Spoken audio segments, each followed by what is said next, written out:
Kailangan mo na eksperto kung ganito ay yung nararanasan na mga sintomas. Sintomas sa iyong puso, mabilis ang tibok na iyong puso, no? At merong shortness of breath, masakit ang iyong dibdib.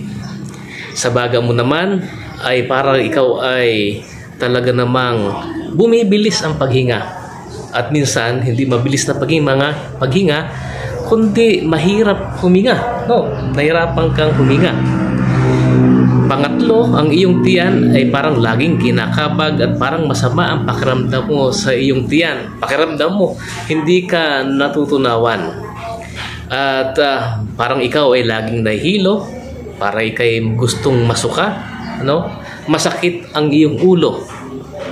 At ikaw ay laging balisa.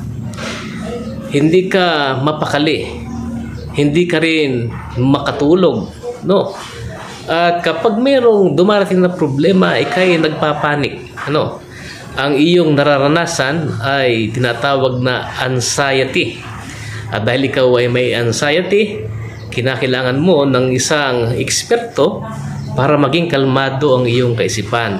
Maaaring kinakailangan mo ng payo ng isang psychologist, o di kaya naman kinakailangan mo ng isang doktor upang resetahan ka ng mga pangpakalma, para ikaw ay resetahan ng pampasarap ng tulog, sapagkat ikaw ay meron tinatawag na anxiety, kapatid. Kung mga naranasan mo ang mga bagay na yon, kinakailangan na talagang ikaw ay lumapit na sa isang eksperto para ang iyong kalagayan, ikaw kapatid, ay matulungan.